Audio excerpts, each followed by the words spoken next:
yo intuyo que algo es de determinada manera, porque lo siento. Para mí es así, es así. Déjate llevar por tu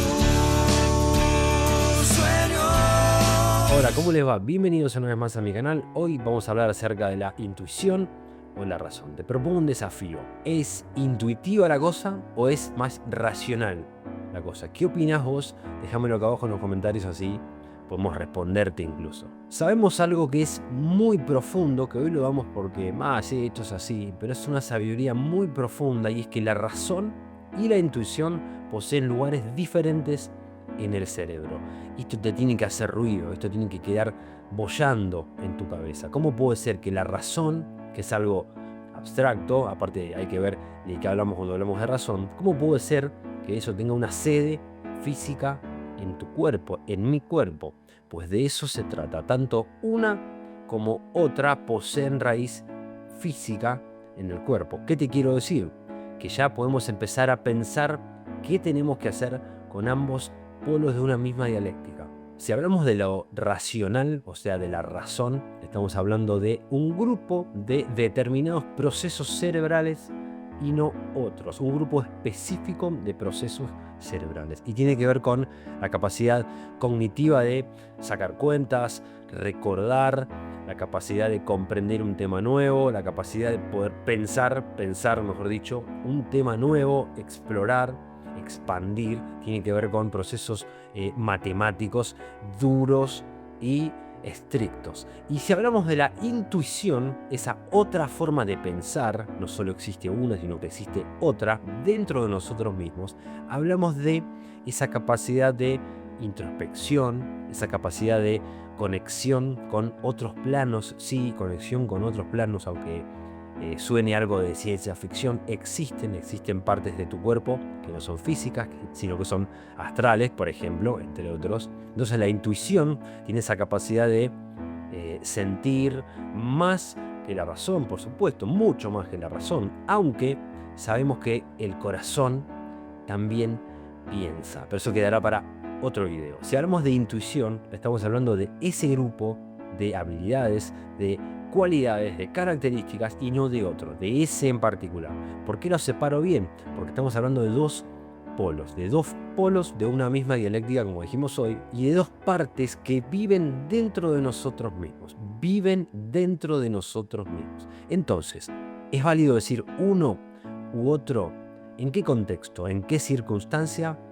¿Para qué? ¿Es válido estar siempre del lado de la intuición y no ser tan racional, no poder sacar cuentas acerca de un proyecto, una construcción, lo que fuere? ¿O es más válido, mejor dicho, ser racional, pensar, calcular, controlar riesgos, daños, y no atreverse a conectar con otros mundos, conectar con otra forma de pensar más intuitiva, más ligado al sentir cosas que no nos engañe nuestro yo y nos haga sentir miedos, sino sentir cosas que tienen que ver con algo muy profundo y muy específico? No estoy hablando de, como dije recién, un miedo o algo disfrazado de otra cosa. Estoy hablando de procesos que están dentro de nosotros y que de un tiempo a esta parte, finales del siglo XVIII aproximadamente, a esta parte se fueron quedando atrás, fueron siendo relegados en pos de la razón, de lo racional. Ahí comenzaba, incluso unos siglos atrás, comenzaba la ciencia como la conocemos hoy, esa ciencia que me brinda esta cámara y esta computadora, y a vos la computadora, internet y demás, para comunicarnos, pero que también limita la forma de pensar, porque está ligado a una parte de nosotros, un hemisferio, no a los dos. Entonces, tenemos que elegir uno, o la invitación es la de unir ambos polos, como decimos siempre, como planteamos siempre en toda dialéctica, unir los polos, no en el mismo nivel, sino en un foco que está por encima, unir los polos desde otro lado y en otro lado. Y eso que te menciono de la ciencia tiene que ver con, por ejemplo, las prácticas más ligadas a lo intuitivo, a la repetición de una tarea, a la práctica, no tanto al estudio racional, sino a la ejecución, digamos, a la ejecución y a la información recabada a través de esa repetición. ¿Qué te quiero decir? Que dentro de ese grupo entrarían actividades como cosas paranormales, paralelo a lo normal, a la norma, paralelo a lo que hacen todos. La norma no es lo que está bien o lo que está mal. La norma es lo que hacen todos o la mayoría. Entonces, normal quiere decir que va en un camino paralelo a los normales, pero no deja de ser normal, porque va para el mismo lado, va en un camino en la misma dirección. Entonces, las artes como la brujería o cuestiones que tienen que ver con magia negra, blanca y roja, por supuesto, tienen mucho que ver con lo que la ciencia luego advierte a través del método científico, de la repetición, de las hipótesis, de la formulación de nuevas hipótesis, de la revolución científica, del cambio de paradigma. Nos enseña que muchas de esas artes consideradas paranormales, locas, en realidad no están tan locas. En realidad no se comprenden en profundidad, pero están mucho antes que la ciencia. La ciencia como la conocemos tiene 300, 400 años.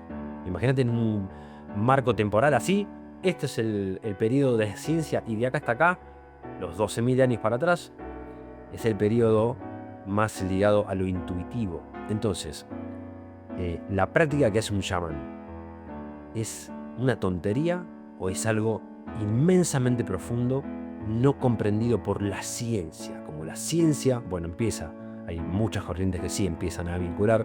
Esto que te digo no se me ocurre a mí, simplemente te lo estoy reformulando, te lo estoy contando.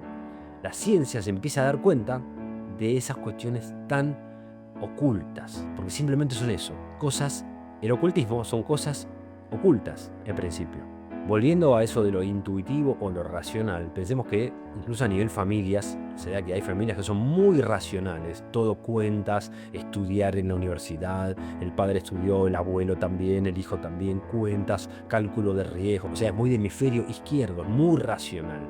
Pero hay otras familias que son más de sentir las celebraciones, sentir la bronca y agarrarse con una botella, ¿me entendés? Todo lo que es sentir, no tanto pensar racionalmente, sino más sentir, más explosivo, más intuitivo, más demostrativo, si querés. Esas familias tienen mucho de hemisferio derecho, pero poco del izquierdo. Entonces, a medida que uno va avanzando en el camino, tiene que ir uniendo cada vez más esos polos. ¿En dónde? En situaciones chicas de la vida, en lo cotidiano, en una discusión, una charla, un diálogo con tu pareja, una discusión con un cliente, una charla, un diálogo, una discusión con tus hijos. En esas pequeñas charlas, en esas pequeñas interacciones, es en donde aplicamos un montón de esto que te estoy contando, de intuición o razón o la unión de ambos. Yo intuyo que algo es de determinada manera, porque lo siento, lo intuyo, lo siento, para mí es así, es así. ¿Qué tal si eso lo paso por el método científico y también coincide? O sea, estoy uniendo ambos polos. No es puro lado intuitivo, que fluya, o puro lado racional, que la ciencia. No, es la unión de ambos. Muchos científicos utilizaron la ciencia para comprobar lo que intuyeron. O sea, vamos de nuevo. Utilizar el método para comprobar lo que experimentaron en ceremonias, lo que intuyeron, lo que se les fue revelado. Eso lo fueron a comprobar con los instrumentos que tenían. Pero confundimos el instrumento, la herramienta, la ciencia con la verdad. Ahí está el problema. Confundir la ciencia con la verdad. La verdad siempre es un compendio de ambos polos. Siempre es un compendio de dos en un foco superior, en un lugar que no era el lugar en donde iniciamos la dialéctica. Desde acá yo inicio la dialéctica y no la puedo resolver de nuevo acá, la tengo que resolver allá. Ese es el tema, resolverla y finalmente cambiar un comportamiento. Por ejemplo, lograr introducir una rutina de deporte. No hago deporte, tengo una dialéctica. Si me conviene, no me gusta. Lo junto y lo hago. Entonces llegué a ese nuevo foco, ese cuarto estado, ese cuarto camino que habla Gurdjieff, en donde instalé finalmente el hábito. ¿Cómo hice? Uní ambos polos, pero no en el lugar en donde estaba. No en el lugar en donde fue creado. Como dice Einstein, un problema no puede ser resuelto en el mismo nivel en donde fue creado. Está hablando justamente de eso. Gracias a vos que te quedaste hasta acá, que no abandonaste por el camino, reconocer que estás dando pasos firmes hacia tu sanación. Y si querés profundizar al respecto, te invito a una sesión personalizada conmigo. Y recordá que el cuerpo, que la vida, manifiesta lo que la persona calla, pero también lo que la persona dice. Chao. Todo es posible si queremos, si nos comprometemos de verdad. Aún no se apaga el fuego y siempre hay más. Y recuerda que siempre los ganadores son aquellos que resuelven sus problemas. Y no es mucha la osadía que requiere